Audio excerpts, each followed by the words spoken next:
if I don't think you can help my situation, I'm not being vulnerable to you. Oh no, 100. And more time, I'll be honest, when it comes to guys in situations, most of the problems men might have is probably money. And I'm not going to confide with you as my girl if I don't think you can give me 10 bags. No, but it's not. I'm going to read out some stats to you, okay? And I want to see your take on this. So according to the Central Statistics Office, okay, there were 449 people who died by suicide, okay?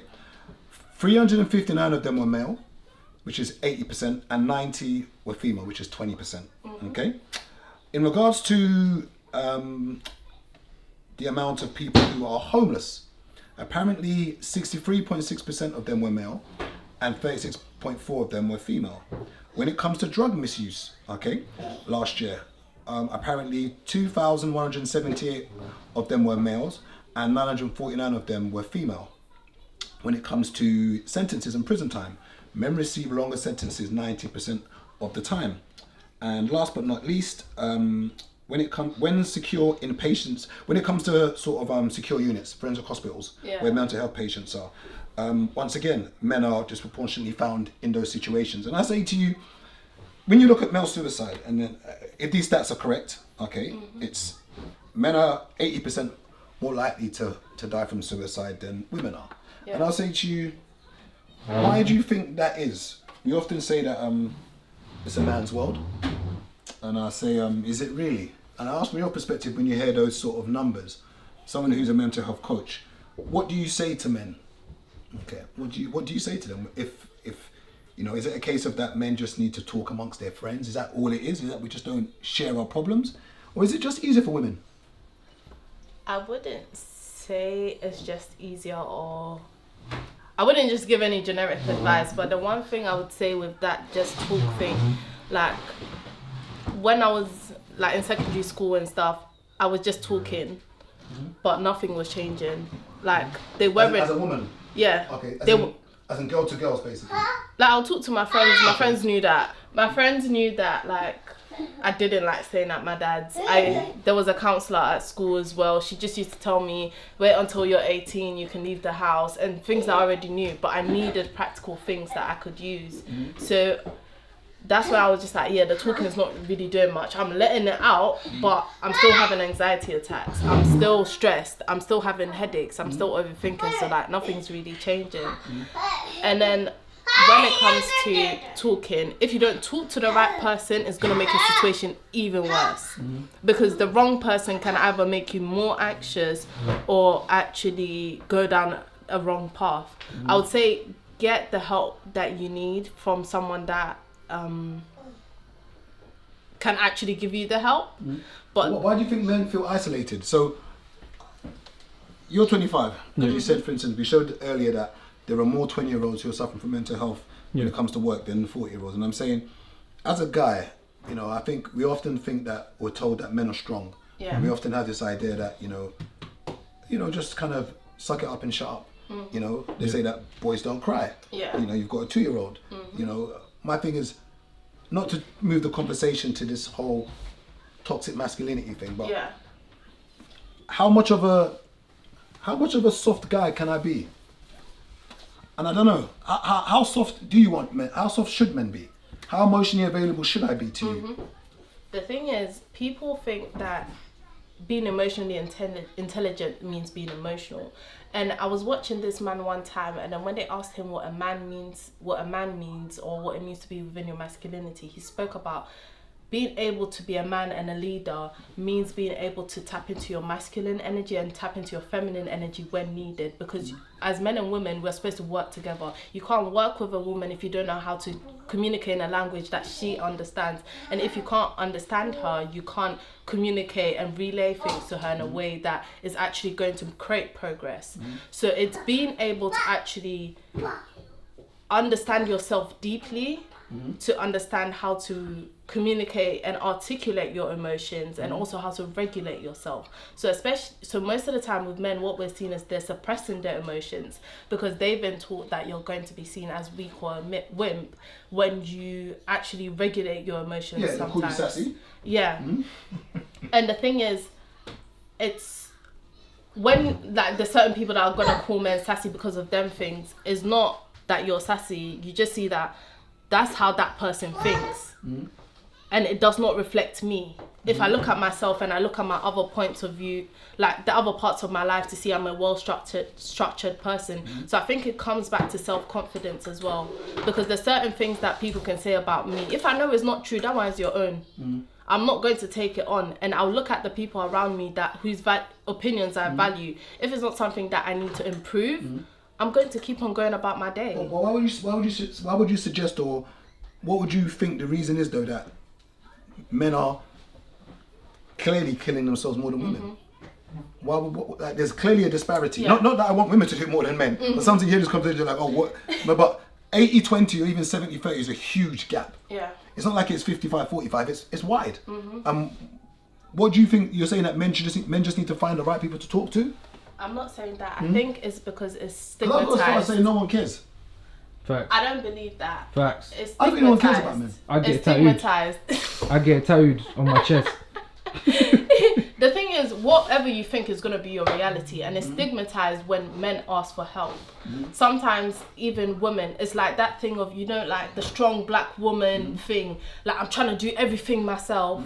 I got something for you. Like, you see how he said facts. Literally right now, someone sent me a meme here and said, if my man was broke, I wouldn't choose him because he wouldn't have chosen me if I was ugly. Have a blessed day. But is that the type? A woman sent me that. Okay, I just wait. looked at it and laughed. I just looked at it and laughed. But is that the thing is, when we're looking at these things, the people that are saying that, is that the type of woman you want anyway? So that's when it comes to seeing whose opinions are you actually taking heart to heart. Because is that the type of person you want anyway? Like when we look at certain people that are giving advice and you see how they move with other people, are you trying to be like them? And that's when I think sometimes it comes to sifting through who you take advice from and how they're living their life and how they view things as well. Okay, do you consider me to be masculine? I'll say yes. Why? I'll say I've seen some of your content as well, the way you process things as well. And another reason I'll say is because you're fit, like physically fit as well. Okay. Yeah. Now, the flip question is this. For every positive, I think there are negative traits. What would you say are the negative traits that you think I embody? Because some could argue and say I might be masculine. Some might say, oh, he's a man, whatever that is. Yeah. But I can tell you that what comes with being that has very negative traits. Yeah. Very negative. You're toxic masculine. I think you've gone too far. I would go as far as saying that I've never physically hit a woman. Yeah. Okay, I like to think that I don't intentionally emotionally damage women. But I would say that I'm not the easiest person to deal with. And I think I'm not very agreeable. Which is going to be a problem. Yeah. And I think what we're trying to create in trying to get this balance with men, I don't know whether or not it's. Do you think there is one, a balance? Well, I think the problem I find is that the same qualities that you might want in a man to be a leader, someone who has a backbone. My question is, all those things that you like in the positive, which you consider to be masculine, when you say tune into your feminine, what does that tune into the feminine look like? Yeah. So I'm asking you, what does that look like in your head when you say you want a man to be... Also, a man to tune into his feminine. Yeah, what does that look like to you? So tune into like how they nurture, because men nurture as well. Okay. So there's this thing where I've forgotten the thing, but people always talk about women nurturing, but men nurture. When you see a lot of fatherless guys talk about men that they look up to, they talk about men that listen to them, they talk about men that never gave up on them, they talk about men that pushed them, and men that actually believed in them. That is nurturing, but it might be more masculine by like, okay, you know what, you can do it. I would say tough love, but tough love without hurting them type of thing. So you can do that without actually emasculating yourself. But I haven't heard anything feminine yet, have you? What she said. But that is a type, so it's a feminine nurturing, so you're nurturing the boys, but then it's not how everyone else might see nurturing. So when we talk about nurturing, we think of kids being babies. Is it wrong to suggest that when I hear the word feminine I think soft? A lot of people is that my I think in a man's world to be called feminine is negative. You don't like if I called you feminine, it's not nice. Okay, think of a. Okay, is it fair to say that when we talk about feminine energy, we look at like two men. Yeah. I don't know if you ever watched Fresh Prince. Yeah. So you remember Uncle Phil? Did you ever watch My Wife and Kids? Yeah. So you remember, is it Kyle? What's his name in it? No, what's Kyle's guy's name? Michael. Michael, yeah. Now, you both go as far as saying they're probably both great men, or both good dads, but you say they have two different styles. Yeah. Is what we're considering feminine to be maybe the style of Michael, My Wife and Kids, and maybe Phil is just very masculine? Or would you say... I'm trying to figure, when you say feminine energy, I'm trying to think of a man in the public eye who you would say has feminine energy and has a balance. Say, when I talk about balancing within the feminine energy, it's like, okay, when a man's wife gives birth, and then maybe they might have a toddler as well, but he's taking on a bit more. Some people might class that as feminine, but it's a thing of It's not surprising. It's tapping into your feminine. It might be classed as more feminine side because you're doing the nurturing now. You're doing the caring. You're putting aside the pride, because there's certain man that might think, oh, I'm a man, I'm not supposed to be doing that. But you're putting aside the pride, and you're not thinking that you're doing something crazy by taking care of your wife. So it's when those natural things become part of you, but some people might just class that as, oh, this is all a woman is supposed to do. But you take on both sides of it.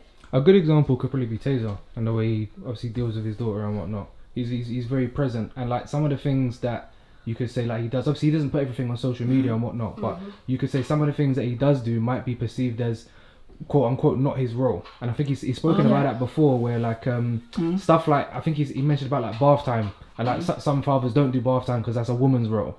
He was quite happy to do it and whatnot. But I think, isn't that just, I don't know if that's part of being feminine, that's just you being an idiot. If you think that you can't... You'd be surprised. Brother, you'd be mad to surprised. think that, well, you can't... I'm not jumping in there, I can't bath my daughter. Oh, what? No, you'd be surprised. I can't play duck in the... Do you know what the thing is? You'd be surprised. When I think the reason why you're like going back is like how we think as femininity within social media is being fruity, or like I think, okay, I'll tell you what it is to me, what I think it is, yeah? And I could be wrong. I see it as when someone says you want a man to be in tune with his feminine side. I think it's someone who you want to be able to bend, someone who probably wavers, someone who doesn't have, who's not as stubborn. Because I think of the traits of a typical guy who's you consider a man or a leader, and I think it's someone who's probably quite disagreeable, someone who's resilient, someone who probably has a stubborn trait, meaning that I'm going to get that job, I'm going to get that thing, and I'm getting it. Yeah. The flip side of that is those traits sometimes don't bend when it comes to dealing with women. Yeah. You know, like sometimes, you know, I think I just don't understand that feminine thing.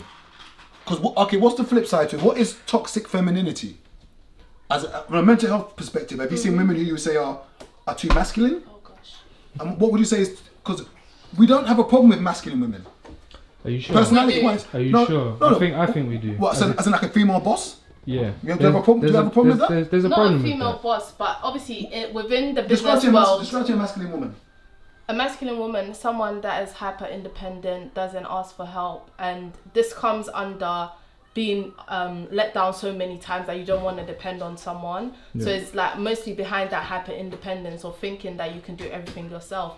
And even on the flip side, for men, that doesn't work for them as well, because we always, no matter how much we might be the only person that has us, we still need other people to help us.